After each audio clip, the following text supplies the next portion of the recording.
Hello, my name is Olivia Eisenhauer, and we are out here at Phoenix Municipal Stadium where we are midway through the opening series against Sacramento State. And night one bringing a lot of very impressive pitching, but most importantly, Cooper Benson posting 6 innings and only allowing 1 hit and no runs. What happened later on in this game, Kai Murphy said might be some first game jitters.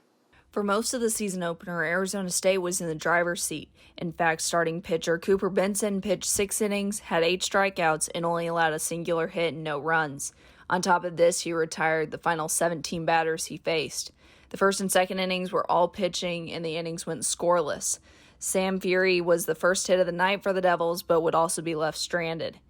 The fourth inning was very similar, as Benson cruised right through the top of the inning, and the Devils would have a leadoff walk with Hunter Jump, but he would be left stranded on first. The fifth brought continued frustration for the Hornets, thank you to Benson. Sam Fury's second hit came at the bottom of the fifth. Then Hunter Haas would get on base to set up the 2-run triple by Drew Swift. In the sixth, Benson retired all 3, making it 17 straight retired Hornets. Sacramento State starter Scott Randall would be replaced after 5 by Brady Rodriguez, and he would retire all 3 Devils to keep the game 2-0. Freshman right-hander Brock Perry would make his first appearance as a Sun Devil in the top of the 7th and left the inning unscathed, but the offense could only muster a leadoff walk. Graham Osman would replace Perry in the 8th and would continue the streak for the Devils, but the 9th would be the game changer. Cam Denny was brought in for the Devils to close and gave up a grand slam to Dawson Bacho that ASU would not be able to come back from, and they would fall to the Hornets 4-2. It's one of those I'd love to be sitting here, because I thought outside of the 9th inning we played pretty well from a pitching standpoint and certainly defensively.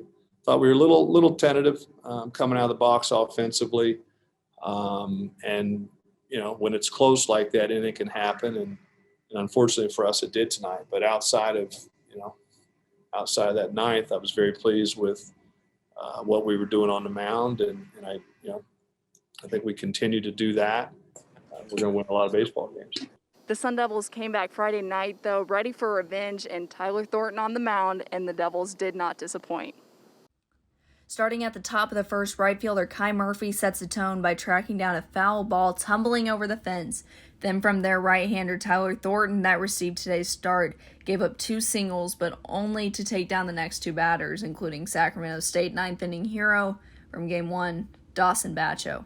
The Sun Devils also had a scoreless bottom of the first. At the top of the second, the Devils found themselves with runners on first and second, which Thornton would strike out Sacramento's leadoff hitter Keith Torres by painting the outer edge with a 90-mile-per-hour fastball. At the bottom of the second, the Devils would leave Aubrey Major stranded after a 1-out single to center. In the third, Arizona State would also leave 2 stranded on second and third. The first on the board would be the Hornets, thank you to catcher Dylan McPhillips' leadoff home run, and Thornton would retire the next 3 after that. Thornton and ASU found themselves threatened again in the 5th, but after a mound visit and a smooth catch and throw from Drew Swift at shortstop to Nick Chima at home, they would leave the 5th inning unscathed. At the bottom of the 5th inning is when the Devils would do damage. Kai Murphy starting it off with a right center field homer off a 3-2 pitch. To follow this, Joe Lamb with the hustle double, and then Swift drilled a base hit to left, which scored Lamb. This is when Sacramento would bring in Jack Zlasky to pitch. The Sun Devils went into the 6th leading 2-1, and after 5.2 innings of work, Tyler Thornton would depart the game for lefty Justin Fall. Thornton allowing just 1 earned run off 6 hits, 6 strikeouts, and no walks.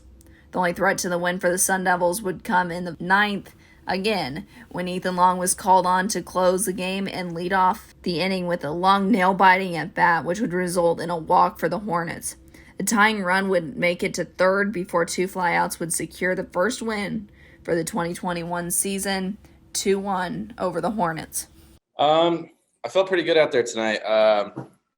And I mean, every pitcher here has to feel good with the defense that we have. I mean, we have Swifty, Haas, all these guys, if you just throw strikes, we'll put the ball in play and we'll make the out. So yeah, I felt good. The tiebreaker of this opening series will take place right here at Phoenix Municipal Stadium Sunday afternoon at 12:35. You can catch that on the Pac-12 Plus live stream. For Inferno Intel, I'm Olivia Eisenhauer.